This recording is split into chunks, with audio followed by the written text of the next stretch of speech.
대법원 2025년 3월 13일 선고 2023-250-746 판결 사건명 보험금 1.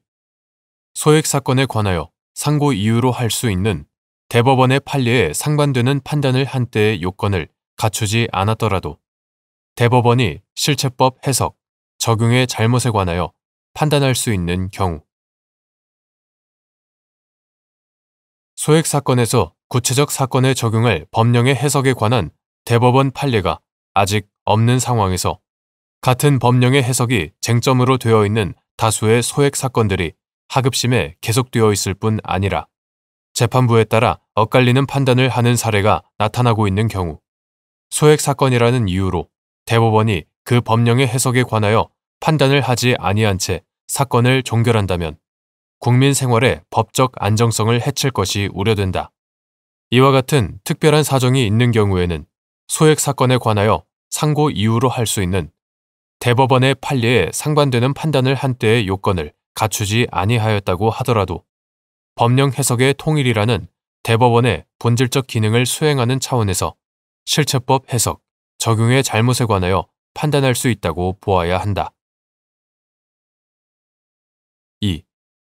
보험약관의 명시, 설명 의무 대상이 되는 중요한 내용의 의미 및 판단 기준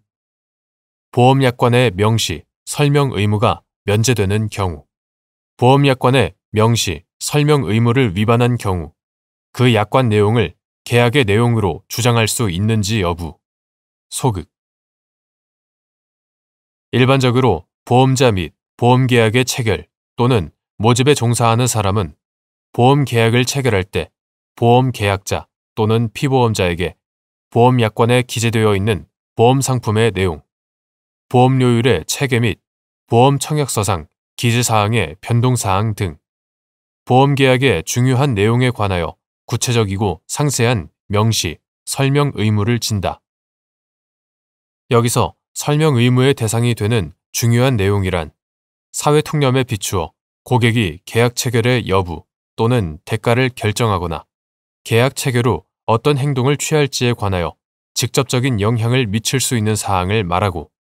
약관 조항 중에서 무엇이 중요한 내용에 해당하는지에 관하여는 일률적으로 말할 수 없으며 구체적인 사건에서 개별적 사정을 고려하여 판단하여야 한다. 이러한 명시, 설명 의무가 인정되는 것은 어디까지나 보험계약자가 알지 못하는 가운데 약관의 중요한 사항이 계약 내용으로 되어 보험계약자가 예측하지 못한 불이익을 받게 되는 것을 피하고자 하는 데에 그 근거가 있으므로 약관에 정하여진 사항이라고 하더라도 거래상 일반적이고 공통된 것이어서 보험계약자가 이미 잘 알고 있는 내용이거나 별도의 설명 없이도 충분히 예상할 수 있었던 사항 또는 이미 법령에서 정하여진 것을 되풀이하거나 부연하는 정도에 불과한 사항이라면 그러한 사항에 대하여까지 보험자에게 명시, 설명 의무가 인정되는 것은 아니지만 이와 같이 보험자에게 명시, 설명 의무가 면제되는 경우가 아니라면 보험자가 이러한 보험약관의 명시, 설명 의무에 위반하여 보험계약을 체결한 때에는 그 약관의 내용을 보험계약의 내용으로 주장할 수 없다. 3. 갑이 을 보험회사와 피보험자 및 보험수익자를 병으로 하여 체결한 보험계약의 질병특별약관은 암 진단 확정 시 보험 가입 금액의 100%를 지급하고 갑상선암 진단 확정 시 보험 가입 금액의 20%를 지급한다고 정하고 있고 위 보험약관에 따르면 암은 한국 표준질병 4인 분류 중 악성 신생물, 암, 악성 신생물 분류표에서 정한 질병으로 정의되어 분류번호 C76-C80의 불명확한 2차성 및 상세 불명 부위의 악성 신생물도 이에 포함되는데 이후 병이 갑상선암 C73, 림프절 전이 C77.9, 림프절 전이 등을 진단받아 제기한 보험금 지급 청구에 대하여 을 회사가 보험약관 중 암에서 분류번호 C44, 기타 피부의 악성 신생물, 암, C44, C73, 갑상선의 악성 신생물, 암, C73 및 전암 상태, 암으로 변하기 이전 상태. 전암 상태는 제외한다고 정한 갑상선암 등 제외 조항과 C77에서 C80, 불명확한 2차성 및 상세불명 부위의 악성 신생물, 암, C77에서 C80의 경우 1차성 악성 신생물, 암, 악성 신생물이 확인되는 경우에는 원발 부위, 최초 발생한 부위,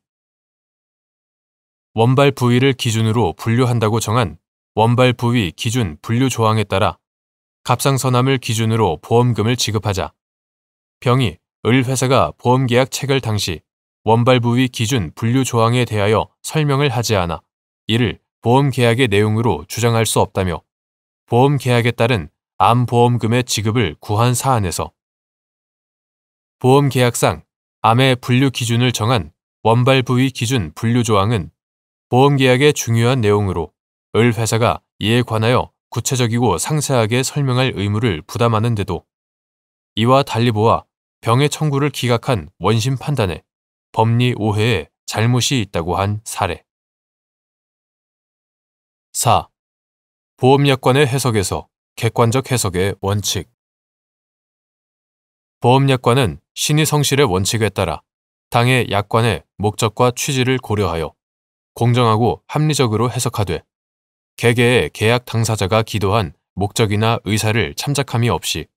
평균적 고객의 이해 가능성을 기준으로 보험단체 전체의 이해관계를 고려하여 객관적으로 해석하여야 한다.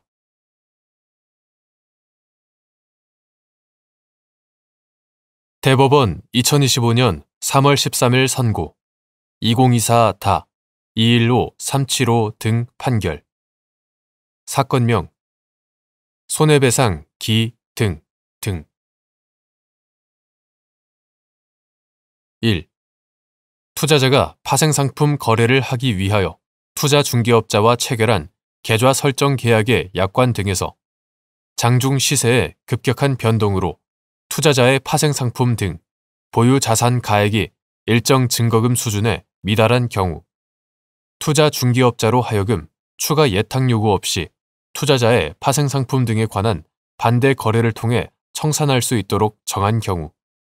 이러한 투자중개업자의 장중 반대 매매 행위가 자본시장과 금융투자업에 관한 법률 제7조 제4항 및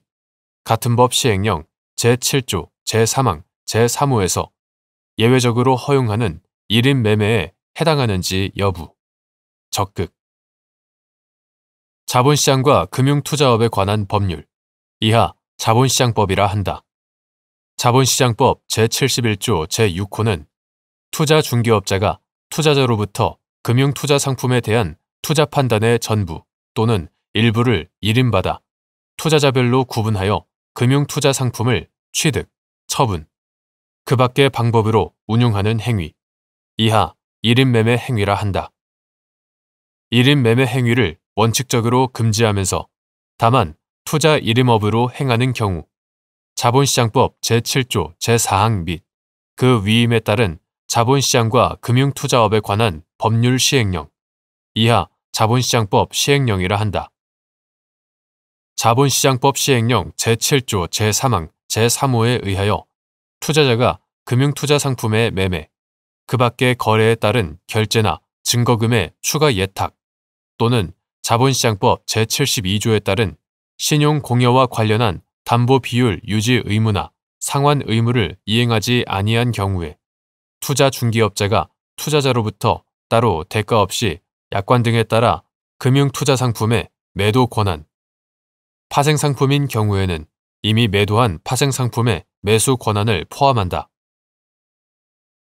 매도 권한을 일인받아 그 금융투자상품을 취득, 처분, 그 밖의 방법으로 운용하는 행위 등을 예외적으로 허용한다. 투자자가 파생상품 거래를 하기 위해 투자중개업자와 체결한 계좌 설정 계약의 약관 등에서 장중 시세의 급격한 변동으로 투자자의 파생상품 등 보유 자산 가액이 일정 증거금 수준에 미달한 경우, 투자 중개업자로 하여금 투자자의 파생상품 등에 관한 반대 거래, 이하 장중 반대 매매라 한다. 장중 반대 매매를 통해 청산할 수 있게 정하였다면 그와 같은 거래 행위는 파생상품 등의 취득, 처분에 관한 수량, 가격 및 시기 등에 관한 투자 판단을 투자자로부터 일임받아 그에 관한 취득, 처분 등의 행위를 하는 것으로서 자본시장법 제71조 제6호에서 규정하는 일임 매매 행위에 해당한다고 보는 것이 입법자의 의도나 법문헌에 충실한 해석이다. 그런데 위와 같은 약관 등에 의하여 자신이 보유한 파생상품 등에 관한 반대 거래가 이루어지는 것을 원하지 않는 투자자는 파생상품 등 보유 자산 가액이 일정 증거금 수준에 미달하지 않도록 관리해야 하고, 장중에 시세가 급격히 변동하여 일정 증거금 수준에 미달하게 된 경우에는 투자 중개업자로부터 추가 예탁 요구를 받지 않더라도 부족분을 만회할 수 있도록 지체 없이 추가 예탁을 하는 등의 조치를 취해야 한다. 이러한 투자 중개업자의 장중 반대 매매 행위는 투자자가 파생상품 등 거래에 따른 증거금의 추가 예탁을 해야 함에도 이를 하지 않은 경우에 투자자로부터 파생상품 등의 매도와 매수 권한을 일임받아 그 파생상품 등을 거래한 것이므로 자본시장법 제7조 제4항 및 그 위임에 따른 자본시장법 시행령 제7조 제3항 제3호가 예외적으로 허용하는 일임 매매에 해당한다고 볼 수 있다. 2. 매수자가 만기에만 권리를 행사할 수 있는 유럽형 옵션. 유럽형 옵션의 경우 장중 시세의 급격한 변동으로 위탁 증거금 액수가 결제 예상 금액에 크게 미달하는 등 만기에 결제 불이행이 발생할 우려가 커졌을 경우에 투자 중개업자로 하여금 장중 반대 매매를 할 수 있도록 허용하는 약관을 둘 수 있는지 여부. 적극. 파생상품에는 기초자산이나 기초자산의 가격, 이자율, 지표, 단위 또는 이를 기초로 하는 지수 등에 의하여 산출된 금전 등을 장래의 특정 시점에 인도할 것을 약정하는 계약인 선도, forward, 선도와 선도를 표준화하여 거래소에서 거래하는 선물, future. 당사자 어느 한쪽의 의사표시에 의하여 기초자산이나 기초자산의 가격, 이자율, 지표, 단위 또는 이를 기초로 하는 지수 등에 의하여 산출된 금전 등을 수수하는 거래를 성립시킬 수 있는 권리를 부여하는 것을 약정하는 계약인 옵션, 옵션 등이 있다. 자본시장과 금융투자업에 관한 법률 제5조 제1항 제1호, 제2호. 옵션은 권리 행사 가능 시기에 따라 만기에만 권리를 행사할 수 있는 유럽형 옵션과 만기 전에도 언제든지 권리를 행사할 수 있는 미국형 옵션으로 나눌 수 있다. 유럽형 옵션의 경우 만기에 이르러야 옵션이 정한 거래를 성립시키는 권리가 행사될 수 있으므로 만기 도래 전에는 거래 당사자의 결제 불이행 위험이 현실화되지 않는다. 하지만 유럽형 옵션의 만기 도래 전이라도 급격한 시세의 변동으로 만기에 투자자가 감당하기 어려운 거액의 결제를 해야 하는 상황이 발생할 가능성이 증가하고 그에 비해 투자자의 위탁 증거금 액수는 결제 예상 금액에 크게 미달하는 등으로 만기 시점에 결제 불이행 위험이 발생할 우려가 커졌을 경우 투자 중개업자는 결제 불이행 위험의 현실화 및 더 큰 손실 발생을 막기 위한 조치를 취할 필요가 있고 이를 위하여 장중 반대 매매에 관한 약관을 둘 수 있다고 보아야 한다. 3. 투자자의 파생상품 거래와 관련한 증거금 부족 시 투자자의 파생상품 등을 청산할 권한을 일임받은 투자 중개업자가 이를 실행하는 과정에서 선량한 관리자로서의 주의 의무를 위반하였는지 판단하는 기준. 사후적으로 실제 반대 매매 결과보다 더 나은 조건으로 반대 매매를 할 기회가 있었다는 등의 사정만으로 투자 중개업자가 선량한 관리자로서의 주의 의무를 위반하였다고 할 수 있는지 여부. 원칙적 소극. 투자중개업자는 자본시장과 금융투자업에 관한 법률, 이하 자본시장법이라 한다. 자본시장법 제37조 제1항에 의하여 신의성실의 원칙에 따라 공정하게 투자중개업을 영위할 의무를 부담하고 그 의무를 위반하거나 업무를 소홀히 하여 투자자에게 손해를 발생시킨 경우에는 자본시장법 제64조 제1항에 따라 손해를 배상할 책임이 있다. 투자중개업자가 투자자의 파생상품 거래와 관련한 증거금이 부족할 경우에 투자자의 파생상품 등을 청산할 권한을 이름받아 이를 실행하는 경우에도 선량한 관리자로서의 주의를 다하여 투자자의 손실을 최소한도에 그치도록 해야 하는 의무를 부담한다. 이 경우 투자중개업자가 선관주의 의무를 위반하였는지 여부는 파생상품의 급격한 평가가치 하락의 원인과 가격 전망, 증거금 부족액과 이를 만회하기 위해 실행한 처분 규모, 반대 매매 실행 당시 시장 상황과 주문 방식, 급격한 가격 변동과 반대 매매 실행 가능성에 대한 투자자의 인식 여부 등 여러 사정을 참작하여 전문가인 투자중개업자가 합리적인 판단을 하였다고 볼 수 있는지를 기준으로 판단하여야 한다. 다만 투자중개업자가 전문가라 하더라도 불확실성과 변동성이 큰 파생상품의 가격을 정확하게 예측하는 것은 사실상 불가능하므로 반대 매매 대상이 된 파생상품의 가격이 하락 또는 상승하는 경향이 뚜렷하여 투자자의 손실을 최소화할 수 있는 거래 기회가 있음을 확실하게 예상할 수 있었다는 등의 특별한 사정이 없는 한 사후적으로 실제 반대 매매 결과보다 더 나은 조건으로 반대 매매를 할 기회가 있었다는 등의 사정만으로는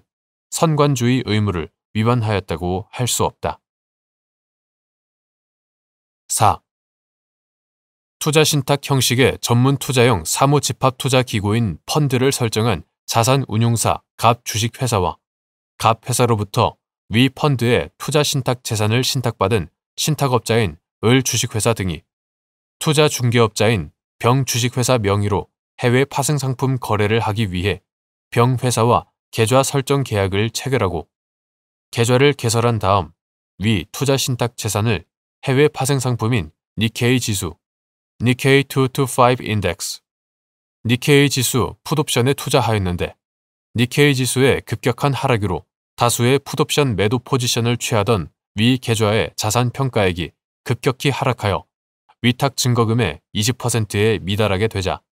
병 회사가 장중 시세의 급격한 변동 등으로 고객의 평가 위탁 총액이 위탁 증거금의 20%보다 낮은 경우 위탁 증거금의 추가 예탁 요구를 하지 않고 미결제 약정을 반대 매매로 처분할 수 있다고 정한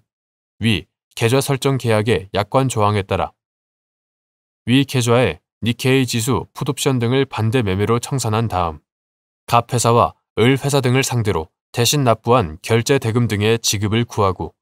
갑 회사와 을 회사 등은 반대 매매의 실행이 위법하다고 다투면서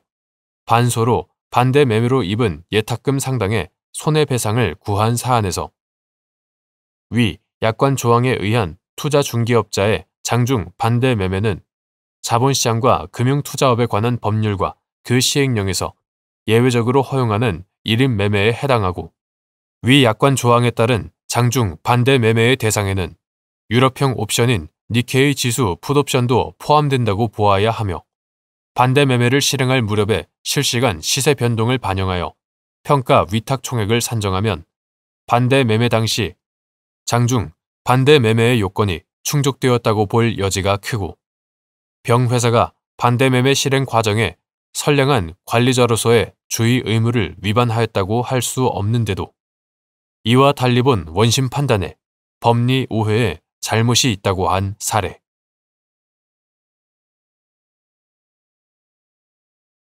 대법원 2025년 3월 13일 선고 2024-238-217 판결 사건명 부당 이득금 교통사고로 부상한 피해자가 치료를 받던 도중 사망한 경우에 책임 보험금에 관하여 규정하고 있는 자동차 손해배상 보장법 시행령 제3조 제2항 제1호의 제1항 제1호와 제2호에 따른 한도 금액의 합산액 범위에서 피해자에게 발생한 손해액의 의미. 자동차 손해배상 보장법 이하 자동차 손배법이라 한다. 자동차 손배법 제5조 제1항은 자동차 보유자는 자동차의 운행으로 다른 사람이 사망하거나 부상한 경우에 피해자에게 대통령령으로 정하는 금액을 지급할 책임을 지는 책임보험이나 책임공제에 가입하여야 한다는 취지로 정하고 있다. 이는 자동차 사고 피해자에 대한 보호와 그에 따른 사회적 손실의 방지 등을 위하여 자동차 보유자에게 의무보험의 가입을 강제하는 한편,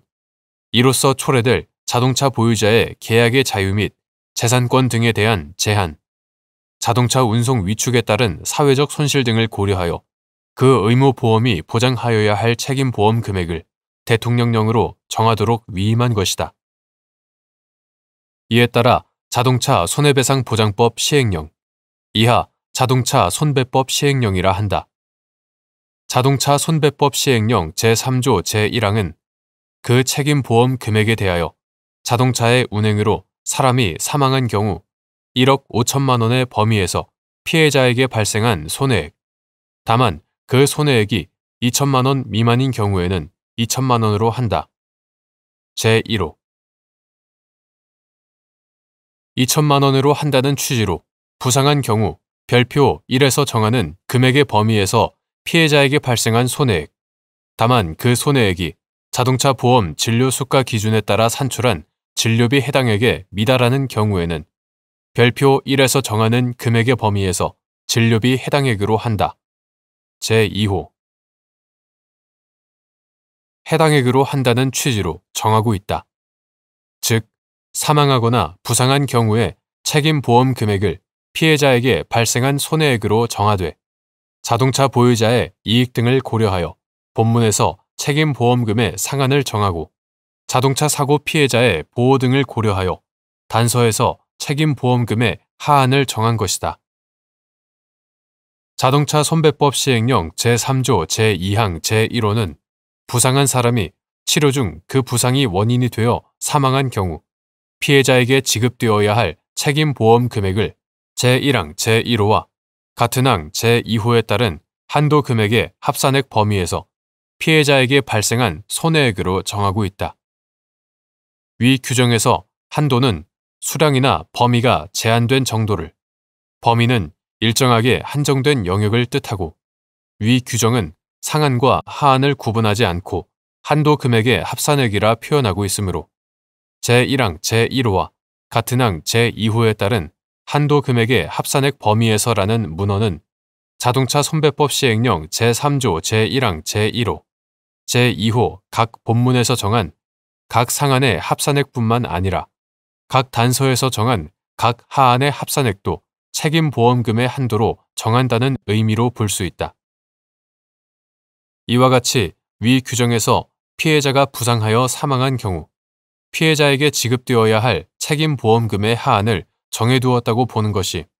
피해자가 사망하거나 부상한 경우 피해자를 보호하기 위하여 책임보험금의 하한을 설정해둔 자동차 손배법 및 그 시행령의 취지 및 규정체계에 부합한다. 또한 자동차 손배법 시행령 제3조 제1항이 피해자가 사망한 경우 책임보험금의 하한을 2천만 원, 제1호 단서 하한을 2천만 원으로, 피해자가 부상한 경우 책임보험금의 하한을 진료비 해당액, 제2호 단서 하한을 진료비 해당액으로 설정한 것은 피해자에게 사망 또는 부상 중 어느 하나만 발생한 상황을 전제한 것이므로 피해자가 부상하여 사망에 이른 경우 피해자에게 지급될 책임보험금은 위 각 하한의 합산액만큼은 보장되어야 한다. 이러한 자동차 손배법 시행령 제3조 제2항 제1호의 문헌, 책임보험 금액의 설정에 관한 자동차 손배법과 그 시행령 규정의 취지 및 체계 등을 고려하면 교통사고로 부상한 피해자가 치료를 받던 도중 사망한 경우에 책임보험금에 관한 위 규정의 제1항 제1호와 제2호에 따른 한도 금액의 합산액 범위에서 피해자에게 발생한 손해액은 자동차 손배법 시행령 제3조 제1항 제1호, 제2호 각 본문 금액, 즉 상한의 합산액 범위에서 피해자에게 발생한 손해액을 책임보험금으로 하되 그 손해액이 같은 항 제1호, 제2호 각 단서 금액, 즉 하한의 합산액에 미달할 경우에는 그 합산액만큼은 피해자에게 책임보험금으로 지급되어야 한다는 의미로 해석함이 타당하다.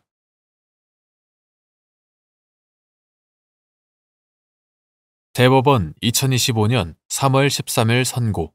2024 310-102 판결 사건명 부당이득금 1. 구 자동차 손해배상 보장법 제12조의 2, 제19조, 제21조 등에 따라 건강보험심사평가원의 자동차 보험 진료수가 심사 결과에 합의의제의 효과가 발생하지 않은 경우 건강보험심사평가원은 직권으로 기존 심사 결과를 조정할 수 있는지 여부. 적극. 구 자동차 손해배상 보장법 2024년 1월 9일 법률 제19981호로 개정되기 전의 것. 이하 구 자동차 손배법이라고 한다. 구 자동차 손배법 제12조의 2, 제1항은 보험회사 등은 제12조 제4항에 따라 의료기관이 청구하는 자동차 보험 진료수가의 심사, 조정 업무 등을 대통령령으로 정하는 전문심사기관에 위탁할 수 있다라고 규정하고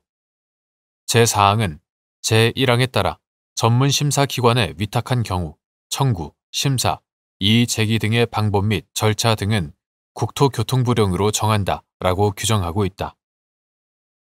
자동차 손해배상 보장법 시행령 제11조의 2는 자동차 보험 진료수가의 심사, 조정 업무 등을 담당하는 전문심사기관을 건강보험심사평가원, 이하 심사평가원이라고 한다. 심사평가원으로 정하고 있고 구 자동차 손해배상 보장법 시행규칙 2024년 7월 10일 국토교통부령 제1358호로 개정되기 전의 것. 구 자동차 손해배상 보장법 시행규칙 제6조의 3은 심사평가원의 자동차 보험 진료수가 심사 방법과 절차 등을 규정하고 있으며 제6조의 5에서 심사 등에 필요한 세부 사항은 국토교통부 장관이 정하도록 규정하고 있다. 위임에 따라 구 자동차 보험 진료수가 심사 업무 처리에 관한 규정 2024년 12월 23일 국토교통부 고시 제2024-830호로 개정되기 전의 것. 구 자동차 보험 진료수가 심사 업무 처리에 관한 규정은 제23조 제7항에서 심사평가원장이 자동차 보험 진료수가 심사 내역 확인이 필요하다고 인정하는 경우 심사평가원은 자동차 보험 진료수가의 지급 후 심사 내역을 확인, 조정할 수 있다는 취지로 규정하고 있다. 위와 같은 각 규정의 내용에 비추어 보면 심사평가원은 자동차 보험 진료수가가 적합한 것인지를 심사, 조정하여야 하는 바, 심사평가원이 위탁받은 업무의 범위에는 의료기관이 청구하는 자동차 보험 진료수가를 심사하는 것뿐만 아니라 기존 심사 결과를 조정하는 것도 포함된다. 따라서 구 자동차 손배법 제12조의 2, 제19조, 제21조 등에 따라 심사평가원의 심사 결과에 합의의제의 효과가 발생하지 않는 이상 심사평가원은 직권으로 기존 심사 결과를 조정할 수 있다고 봄이 타당하다. 2. 구 자동차 손해배상 보장법 제19조 제3항에서 정한 합의의제가 성립하는 시점인 건강보험심사평가원의 자동차 보험 진료수가 심사 결과를 통보받은 날부터 제1항의 기간의 의미, 구 자동차 손해배상 보장법 시행규칙 제6조의 4 제1항에서 정한 90일 및 이의 제기 기간 동안에는 합의의제가 성립하지 않는지 여부. 적극. 건강보험심사평가원의 자동차 보험 진료수가 심사 결과에 보험회사와 의료기관의 이의가 없어 합의가 성립된 것으로 볼 수 있는 시점. 심사 결과에 대하여 보험회사나 의료기관이 이의를 제기하지 않고 건강보험심사평가원도 기존 심사 결과를 조정하는 내용의 심사 결정을 하지 않은 채 위 이의 제기 기간 90일이 도과되었을 때 구자동차 손해배상보장법 2024년 1월 9일 법률 제19981호로 개정되기 전의 것 이하 구자동차 손배법이라고 한다. 구자동차 손배법 제12조의 2, 제19조, 제21조 등은 의료기관의 지급 청구에 대한 전문심사기관인 건강보험심사평가원, 이하 심사평가원이라고 한다. 심사평가원의 심사 결과나 자동차 보험 진료수가 분쟁 심의회의 심사 결정 등에 대하여 보험회사와 의료기관에 이의가 없는 경우 보험회사와 의료기관 사이에 그와 같은 내용으로 합의가 성립된 것으로 본다고 규정하고 있다. 구체적으로 구자동차 손배법 제19조 제1항은 보험회사 등과 의료기관은 제12조의 2, 제2항에 따른 심사 결과에 이의가 있는 때에는 이의 제기 결과를 통보받은 날부터 30일 이내에 자동차 보험 진료수가 분쟁심의회에 그 심사를 청구할 수 있다라고 규정하고 제3항은 제12조의 2, 제1항에 따른 전문심사기관의 심사 결과를 통지받은 보험회사 등 및 의료기관은 제1항의 기간에 심사를 청구하지 아니하면 그 기간이 끝나는 날에 의료기관이 지급 청구한 내용 또는 심사 결과에 합의한 것으로 본다라고 규정하고 있다. 그런데 구자동차 손배법 제12조의 2, 제4항은 심사평가원의 청구, 심사, 이의 제기 등의 방법 및 절차 등은 국토교통부령으로 정하도록 하고 있는데 그 위임에 따른 구자동차 손해배상보장법 시행규칙 2024년 7월 10일 국토교통부령 제1358호로 개정되기 전의 것 이하 구자동차 손배법 시행규칙이라고 한다. 구자동차 손배법 시행규칙 제6조의 4, 제1항은 의료기관 및 보험회사 등은 제6조의 3, 제3항에 따른 심사평가원의 심사 결과에 이의가 있는 때에는 심사 결과를 통보받은 날부터 90일 이내에 심사평가원에 이의 제기할 수 있다라고 규정하고 있다. 이는 의료기관 및 보험회사 등의 이의 제기 기회를 보장하고 적정한 자동차 보험 진료수가 산정을 도모하기 위한 것이므로 특별한 사정이 없는 한 위 90일의 이의 제기 기간은 충분히 보장되어야 한다. 구자동차 손배법 제19조 제3항이 정하고 있는 합의 의제가 성립하는 시점인 심사평가원의 심사 결과를 통보받은 날부터 제1항의 기간은 심의회에 심사를 청구할 수 있는 기간으로 제1항에 규정된 30일이 아니라 심사평가원의 심사 결과에 대하여 이의를 제기할 수 있는 기간으로 구자동차 손배법 시행규칙 제6조의 4, 제1항에 규정된 90일로 새겨야 하고 이와 같은 이의 제기 기간 동안에는 합의 의제가 성립하지 않는다고 보아야 한다. 결국 심사평가원의 심사 결과에 보험회사와 의료기관의 이의가 없어 합의가 성립된 것으로 볼 수 있으려면 그 심사 결과에 대하여 보험회사나 의료기관이 이의를 제기하지 않고 심사평가원도 기존 심사 결과를 조정하는 내용의 심사 결정을 하지 않은 채 위 이의 제기 기간 90일이 도과되어야 한다.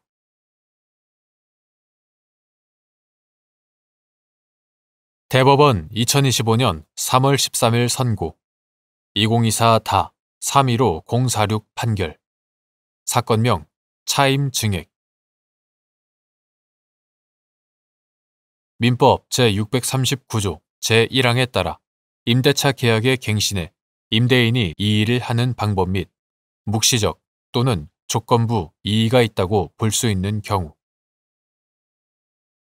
임대차 기간 만료 후 민법 제628조에서 정한 차임 증액 청구권을 행사하였다는 사정만으로 임대인이 더 이상 임대차 관계를 지속하지 않겠다는 의사에 기하여 민법 제639조 제1항에 이의를 하였다고 볼 수 있는지 여부 소극 민법 제639조 제1항 본문은 임대차 기간이 만료한 후 임차인이 임차물의 사용, 수익을 계속하는 경우에 임대인이 상당한 기간 내에 이의를 하지 아니한 때에는 전 임대차와 동일한 조건으로 다시 임대차한 것으로 본다라고 규정하고 있다. 이때 임대인의 이의는 명시적으로뿐만 아니라 묵시적으로도 할 수 있고 차임을 증액하지 않으면 임대차 관계를 지속하지 않겠다는 것과 같이 조건부로도 할 수 있다. 다만 임차인의 신뢰를 보호하기 위한 위 규정의 취지에 비추어 볼 때 묵시적 또는 조건부 이의가 있다고 보기 위해서는 더 이상 임대차 관계를 지속하지 않겠다는 임대인의 의사를 객관적으로 추단할 만한 사정이 있어야 한다. 한편 민법 제628조의 차임 증액 청구권은 임대차 계약이 존속하고 있음을 전제로 행사하는 권리이므로 임대인이 전 임대차 기간 만료 후 차임 증액 청구권을 행사하였다는 사정만으로는 임대인이 더 이상 임대차 관계를 지속하지 않겠다는 의사에 기하여 민법 제639조 제1항에 이의를 하였다고 보기 어렵다.